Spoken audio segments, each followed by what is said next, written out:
கடகம் ராசியில் இருக்கக்கூடிய நீங்கள் கடந்த 3 ஆண்டுகளாகவே மிகப்பெரிய ஒரு தோல்வியை மட்டுமே சந்திச்சுக்கிட்டு இருக்கிறீங்க. அதற்கு காரணம் என்னன்னா, தவறானவர்கள் என்று தெரிந்தே அவங்க கிட்ட நீங்கள் பழகியதால் வந்த வினைதான் இந்த நிலை. தயவு செய்து இலகிய மனம் உங்களுக்கு நிறைய இருக்குது, அதை எடுத்து தூரமாக வைத்துவிட்டு பால் எது விஷம் எது அப்படின்னு தெரிஞ்சுக்கிட்டு பழக ஆரம்பிக்கணும். மிகப்பெரிய ஒரு மாற்றம் இந்த ஆடி மாதத்தில் இருந்து உங்களின் வாழ்க்கையில் நடக்க போகுது. 2025 வரக்கூடிய ஆடி 1 ஜூலை மாதத்தில் இருக்கக்கூடிய 17ஆம் தேதி வியாழக்கிழமையில் இருக்கும் பொழுது அந்த குருவின் சாதகமான பார்வை உங்கள் மேலே சாஷ்டாங்கமாக விழப்போகுது. இனி எந்த விதமான தடையுமே கடகத்துடைய வாழ்க்கையில் ஏற்படாது. மிகப்பெரிய மன அழுத்தத்திலேயே நீங்கள் தினம் உங்களுடைய வாழ்க்கையை நகர்த்திக்கிட்டு இருக்கிறீங்க.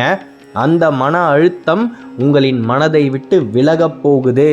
தயவு செய்து இரவு தூங்கும் பொழுது நாளை நான் தோற்று விடுவேனோ அப்படின்னு மிகப்பெரிய ஒரு சந்தேகத்துடையே நீங்கள் உறங்கினால் நிச்சயமாக உங்களின் உடல் ஆரோக்கியம் நிலை குலையும். அதாவது நீங்கள் ஜெயித்து விடுவேன் அப்படின்னு நம்பினால் மிகப்பெரிய வெற்றியை உங்களால் அடைய முடியும். நீங்கள் தோற்று விடுவேனோ அப்படின்னு நினைக்கும் அந்த தருணத்தில் ஏகப்பட்ட கஷ்டங்கள் உங்களை தேடி வரும். இதுதான் சூட்சமமே. நீங்கள் என்ன நினைக்கின்றீர்களோ அதை நோக்கி காலமே உங்களை கையை பிடித்து இழுத்து செல்லும். அதனால் தயவு செய்து எந்த விதமான தடையுமே இனி என்னுடைய வாழ்வில் நடக்கவே நடக்காது அப்படின்னு நீங்கள் முதலில் நம்ப வேண்டும். இந்த ஆயில்ய நட்சத்திரத்தில் இருக்கக்கூடிய கடக ராசி அன்பர்கள் அன்பை எல்லாருக்கும் தந்துக்கிட்டே இருப்பீங்க. ஆனால் நீங்கள் அன்பை எதிர்பார்த்தா மட்டும் உங்களுக்கு கிடைப்பது துரோகங்கள் மட்டுமே தான். தயவு செய்து பழைய ஞாபகங்களை இனியும் நீங்கள் மனதில் சுமக்க வேண்டாம். பழைய ஞாபகங்களை சுமந்து உங்களுடைய வாழ்க்கை பின்னோக்கி சென்று மண்ணில் புதைந்து விட்டது. நிச்சயமாக மண்ணில் புதைந்த விதை விருட்சமாய் முளைத்தே தீரும். அதில் எந்த விதமான மாற்று கருத்துமே கிடையாது. மிகப்பெரிய அளவில் நீங்கள் உங்களுடைய லட்சியத்தை அடையக்கூடிய காலமும் நேரமும் கணிஞ்சு வந்தாச்சு. இந்த ஆடி மாதத்தில் மிகப்பெரிய ஒரு மாற்றம் உங்களின் வாழ்க்கையில் நடக்க போகுது. நீங்கள் இருக்கக்கூடிய இடத்திலிருந்து வேறு இடத்திற்கு சென்று வசித்து உங்களுடைய வாழ்க்கையை தொடங்கக்கூடிய சூழ்நிலைகளும் ஏற்படும். தயவு செய்து காலம் உங்களுக்கு எந்த வழியை காட்டுகின்றதோ அந்த வழியில் நடந்து செல்லுங்கள்.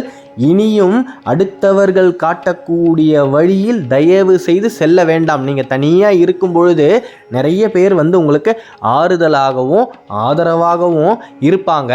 அவங்களே சில வழிகளையும் உங்களுக்கு காட்டுவாங்க. ஆனால் அந்த வழியில் ஏதாவது ஒரு பிரச்சனையோ சிக்கல்களோ ஏற்பட்டு விட்டால் நிச்சயமாக உங்களை கை கழுவி விட்டு அவர்களுக்கும் அந்த நிகழ்வுக்கும் எந்த விதமான சம்பந்தமும் இல்லாதவாறு அவங்க நடந்துப்பாங்க. இறுதியாக கஷ்டப்படுவது கடகம் மட்டுமே தான். கடகத்துடைய வாழ்க்கையில் இனி கஷ்டம் என்ற ஒரு சொல்லே இருக்காது. மிகப்பெரிய அளவில் நீங்கள் உங்களுக்கான பாதையை தேர்ந்தெடுக்க போகின்றீர்கள். நீங்கள் நடந்து செல்லக்கூடிய பாதையில் மிகப்பெரிய காடே தடுக்கும்.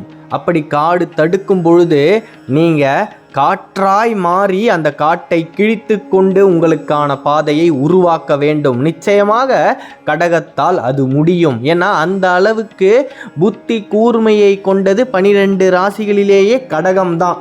ஏன் இன்னமும் அந்த அளவுக்கு திறமைகளை வைத்து கொண்டு நீங்கள் வாழ்க்கையில் பின்னோக்கியே இருக்கின்றீர்கள் அப்படின்னா அதற்கு காரணம் உங்களால் முடியாது அப்படின்னு நீங்களே உங்களை தாழ்த்தி கொள்வதால் மட்டுமே தான். மிகப்பெரிய அளவில் கடக ராசி 35 40 வயதிற்குள் மிகப்பெரிய ஒரு உச்சத்தை அடைந்தே தீரும். அதில் எந்த விதமான மாற்று கருத்துமே கிடையாது. உங்களின் பிள்ளைகள் வளர்ந்த பின்புதான் உங்களின் வாழ்க்கையும் வளரும். மிகப்பெரிய வளர்ச்சியை நீங்கள் உங்களின் உற்றார் உறவினர்கள் முன்னிலையில் அடைய முடியும். ஏளனமாகவும் தரை குறைவாகவும் பேசியவர்கள் அத்தனை பேருமே உங்களை பார்த்து பொறாமைப்படக்கூடிய சூழ்நிலைகளும் ஏற்படும். தயவு செய்து நீங்கள் சந்தித்த தோல்விகளையே நினைத்து மன அழுத்தத்திற்கு ஆளாவதை இன்றோடு நிறுத்திவிடுங்கள். நிச்சயமாக நீங்கள் கண்ட தோல்விகள் அத்தனையுமே உங்களுக்கு ஒரு பாடத்தை கற்றுக் கொடுத்திருக்கும். அதிலிருந்து வெற்றியை தேடி அடைவது எப்படி என்ற ஒரு முறையை மட்டுமே நீங்கள் இனி தேட வேண்டும். நீங்கள் இருக்கக்கூடிய இடத்திலிருந்து வெளியூருக்கு சென்று வசித்து அந்த இடத்துல உங்களின் தொழிலை நீங்கள் செய்தால் மிகப்பெரிய அளவில் உங்களின் தொழில் மாபெரும் வளர்ச்சியை அடைந்தே தீரும். நீங்கள் செய்ய வேண்டியது ஒன்று மட்டும்தான்.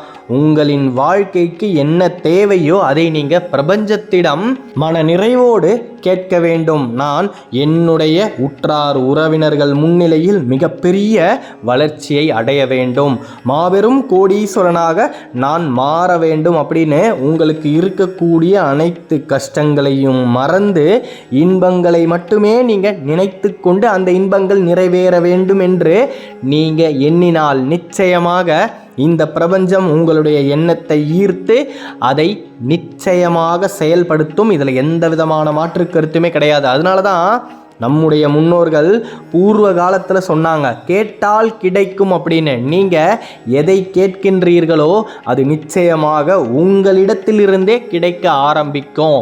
நிச்சயமாக உங்களாலும் அனைவரை போல வெற்றி பெற முடியும்.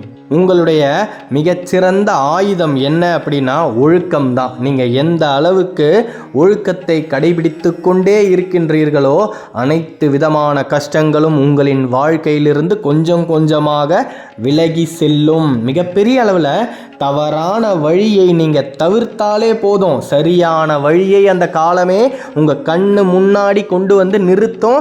அந்த வழியை நீங்கள் பின்பற்றி அதில் நடந்து சென்று பலவிதமான செயல்களை செய்யும் பொழுது வெற்றிகள் உங்கள் பின்னாடி நிச்சயமாக வந்தே தீரும். அதில் எந்த விதமான மாற்று கருத்துமே கிடையாது. இந்த புனர்பூச நட்சத்திரத்தில் இருக்கக்கூடிய அன்பர்கள் தயவு செய்து தினமும் காலையில் அந்த ஆதவனை பார்த்து கையெடுத்து கும்பிட்டு வேண்டுங்க. உங்கள் மனதில் இருக்கக்கூடிய அனைத்து விதமான இன்பமான விஷயங்களும் நிறைவேறணும் அப்படின்னு வேண்டுங்க. தயவு செய்து எந்த விதமான துர்சிந்தனைகளோடு காலையில் நீங்கள் எழுந்துக்காமல் இருக்கணும். ஏன்னா புனர்பூச நட்சத்திரத்தில் இருக்கக்கூடிய அன்பர்களின் மனதில் அவ்வளவு மன அழுத்தம் இருக்குது. காரணம் என்னன்னா அந்த அளவுக்கு துரோகத்தை சம்பாரிச்சிட்டீங்க. ஏன்னா நீங்கள் எல்லாருக்கும் அன்பை கொடுத்து அதே அன்பை எதிர்பார்க்கும் பொழுது உங்களுக்கு கிடைத்தது துரோகங்களும் ஏமாற்றங்களும் மட்டுமே தான். அதனாலேயே காலையில் எந்திரிக்கும் பொழுதே இன்னைக்கு நம்மால் சாதிக்க முடியாதோ, நாம் எடுக்கக்கூடிய இந்த செயல் வெற்றியில் முடியாதோ அப்படின்னு உங்களுக்குள்ளேயே தேவையில்லாத ஒரு சந்தேகத்துடையே நீங்கள் பெரும்பாலும் தினமுமே எந்திரிக்கிறீங்க. அந்த நிலை மாறப்போகுது. நீங்கள் இனிமே காலையில் எந்திரிக்கும் பொழுது நான் எடுக்கக்கூடிய செயல் வெற்றியில் முடியும், நிச்சயமாக முடியும், என்னால் இதை சாதிக்க முடியும் அப்படின்னு நினைத்து கொண்டே நீங்கள் உங்களுடைய தினத்தை தொடங்க வேண்டும். மிகப்பெரிய அளவில் நீங்கள் வாழ்க்கையில் வெற்றி பெறுவதை இனி எவராலும் தடுக்கவே முடியாது. உங்களுடைய வழியில் எந்த விதமான தடங்கல்களும் இனி ஏற்படவே ஏற்படாது. வரக்கூடிய ஆடி மாதத்தில் இருந்து அந்த குருவின் சாதகமான பார்வை உங்களின் மேல் விழப்போகுது. நீங்கள் செய்ய வேண்டியது குருதேவாய வித்மகே பரபிரம்மாய தீமகே தன்னோ குரு பிரச்சோதயாத் அப்படின்ற இந்த மந்திரத்தை மனதில் உச்சரிச்சுக்கிட்டே இருங்க. அப்படி முடியலனா தயவு செய்து ஒரு வெள்ளை காகிதத்தை எடுத்து அதில் உங்களுடைய குலதெய்வத்தின் நாமத்தை 3 முறை எழுதிவிட்டு உங்களின் நாளை தொடங்குங்கள். மிகப்பெரிய அளவில் அந்த குலதெய்வத்துடைய அனுகிரகம் உங்களுடனே அனுக்ஷணமும் இருந்து கொண்டே இருக்கும். அதாவது இந்த ஜகத்தில் கடக ராசியை சுற்றி இருக்கக்கூடியவர்கள் அனைவருமே மட்டம் தட்டிக்கிட்டே தான் இருப்பாங்க, தரம் தாழ்த்திக்கிட்டே தான் இருப்பாங்க. நீங்கள் வளர்றது உங்கள் கூடவே இருக்கக்கூடியவர்களுக்கே பிடிக்காத ஒரு சூழ்நிலை நிச்சயமாக இருக்கும். அதையெல்லாம் நீங்கள் கடந்து வர வேண்டும் என்றால் தயவு செய்து இதை ஞாபகம் வச்சுக்கோங்க. துவாபர யுகத்தில் வாழ்ந்த கர்ணனை தாழ்ந்த குலத்தில் பிறந்தவன் என்று சொல்லி நீ வில்லை ஏந்தவே கூடாது அப்படின்னு ஒதுக்கி வைத்தார்கள். ஆனாலும் கர்ணனுக்குள் இருக்கக்கூடிய லட்சிய வெறியும் விடாமுயற்சியும் கர்ணனை அர்ஜுனனை விட மாபெரும் வீரனாக மாற்றியது. அதை போல கடகத்தை பற்றி யுகம் யுகமாக நிச்சயமாக இந்த ஜெகம் பேசியே தீரும். அதில் எந்த விதமான மாற்று கருத்துமே கிடையாது. இன்னைக்கு வேணா நீங்கள் தோல்வியை சந்தித்திருக்கலாம், நிச்சயமாக வெற்றி வாகையை உங்களால் சூட முடியும். நம்பிக்கையோடு இருங்க. அடுத்த காணொளியில் விரைவில் சந்திப்போம். கடக ராசியில் இருக்கக்கூடிய நீங்கள் தினமும் காலையில் எழுந்ததுமே அந்த ஆதவனை பார்த்து கையெடுத்து கும்பிட்டு வேண்டுங்க. அந்த ஆதவனுடைய ஒளி கதிர்கள் உங்களின் சரீரத்தின் மேல் படும் பொழுது உங்களின் உடம்பில் இருக்கக்கூடிய அனைத்து விதமான சங்கடங்களும் உங்களை விட்டு விலகியே தீரும். மிகப்பெரிய புத்துணர்ச்சியோடு நீங்கள் உங்களின் வாழ்க்கையை தொடங்க முடியும். என்னால் இது முடியாது, நான் இதை எடுத்தால் தோற்று விடுவேன் அப்படின்னு தயவு செய்து இனி எந்த ஒரு தருணத்திலையுமே எதிர்மறையாக நீங்கள் எண்ணவே கூடாது. முடியாது என்று நீங்கள் நினைக்கக்கூடிய ஒவ்வொரு க்ஷணத்திலையுமே இந்த ஜெகத்தில் ஏதோ ஒரு மனிதர் அந்த காரியத்தை முடித்துவிட்டு வெற்றியை கொண்டாடி கொண்டிருக்கின்றார். அதை போல நிச்சயமாக உங்களாலும் வாழ்க்கையில் வெற்றி பெற முடியும். கடக ராசியை பற்றி நீங்கள் தொடர்ந்து தெரிஞ்சுக்க இந்த சேனலை சப்ஸ்கிரைப் பண்ணிக்கோங்க. ஓம் சரவணபவ, ஓம் சரவணபவ, ஓம் சரவணபவ. நன்றி.